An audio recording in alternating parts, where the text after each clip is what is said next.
Olá, vamos para mais uma aula da Fátima, aula de Química. Hoje nós vamos aprender sobre isomeria óptica. O que é isomeria óptica? Ela é uma parte da isomeria espacial e ela ocorre em compostos com moléculas assimétricas. Então vamos tentar entender primeiro o que é isso, o que é isomeria óptica. A luz comum, ela tem infinitos planos de vibração. Correto? Ela vai para vários lados.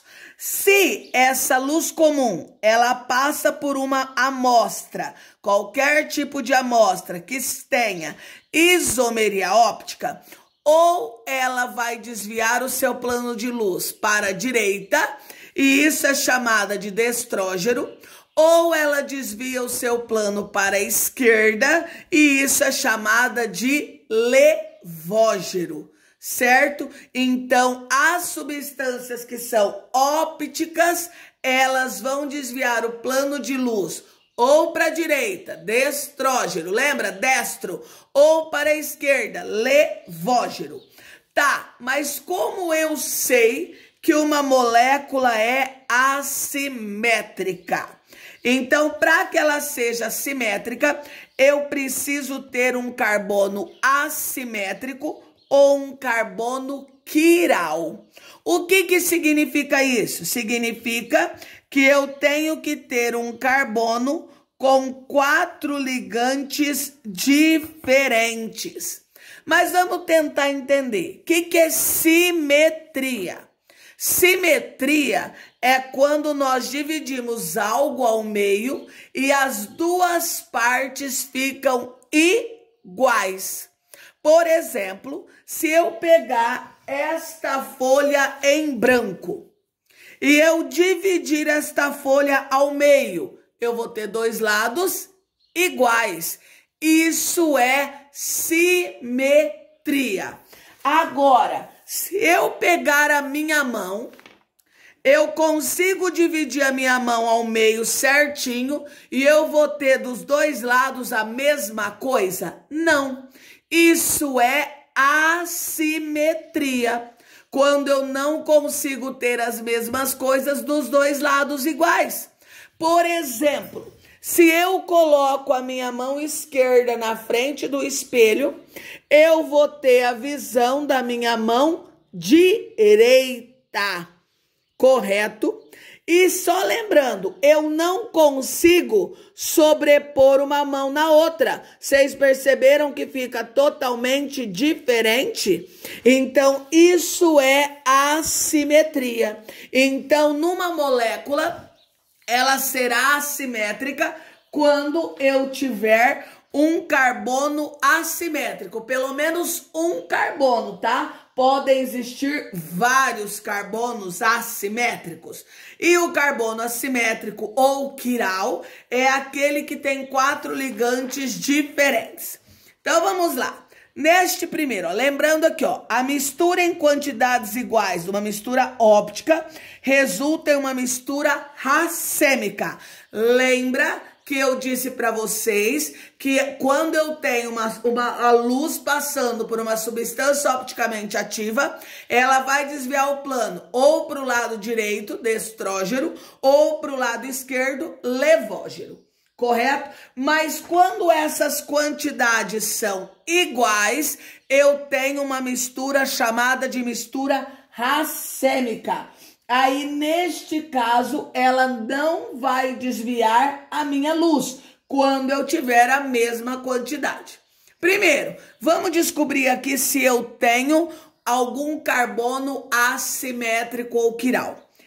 Este carbono pode ser quiral? Não. Por que não, professora? Porque eu tenho 3 hidrogênios. Esses hidrogênios, ó, lembra que poderia ter sido colocado assim, ó, Hzinho, Hzinho e Hzinho. São 3 ligantes iguais e eu preciso de ligantes diferentes. Vamos ver esse daqui? O que tem ligado nesse carbono aqui, ó? Um metil. O que tem ligado aqui? Uma hidroxila. O que tem ligado aqui? Um hidrogênio. E o que tem ligado aqui? Uma carboxila, porque conta tudo que tiver para cá. Então, este carbono aqui, eu vou marcar com um asterisco, ele é um carbono assimétrico, um carbono quiral. Agora, esse daqui pode ser assimétrico? Não. Por que não, professora? Porque tem ligação dupla. E se ele tem ligação dupla, ele não pode ter 4 ligantes diferentes. Certo? Vamos para o segundo exemplo? Vamos lá. Esse carbono pode ter? Claro que não, professora. Tem ligação dupla. Olha, vamos ligar aqui. Este carbono, o que tem ligado nele? Tem a carbonila, né? Isso aqui. Tem uma amina. Esse hidrogênio, ele pode ser colocado aqui ou aqui. Então, ele é um ligante. E tudo isso aqui. Então, este carbono, ele é assimétrico. Porque ele tem 4 ligantes diferentes. Vamos ver se nós temos outro carbono assimétrico. Vamos ver esse daqui. O que tem ligado nesse daqui, ó? Tem a carboxila, tem a OH, tem o hidrogênio, tá? Vamos tirar ele daqui e pôr aqui em cima. E tem tudo isso aqui para trás. Então, ele também é um carbono assimétrico. Aí eu pergunto, e esse daqui? Pode ser? Não. Por que não? Porque tem ligação dupla. Então, ó, vocês perceberam que aqui eu tenho um carbono assimétrico e aqui eu tenho 2 carbonos assimétricos. Como eu faço para descobrir o número de enantiômeros? O que é os enantiômeros? É o destrógeno e o levógeno. Como eu faço para descobrir o enantimorfo ou as antípodas ópticas? Tudo isso, gente, significa a mesma coisa. Enantiômeros significa descobrir quantos destrógenos e quantos levógenos eu tenho. Então, para eu descobrir os isômeros opticamente ativos. O que é isômeros opticamente ativos? Significa que eles vão desviar o plano de luz. Como que eu faço para descobrir? Eu vou usar essa fórmula aqui, ó. 2 elevado a N. Quem que é o N? O N é o número de carbonos assimétricos. Então, ó, N é igual a número de carbonos assimétricos. Correto? Então, vamos lá. Como que eu faço para descobrir mesmo? Então, eu vou pegar o 2, que é a base. Quantos carbonos eu tenho? 1.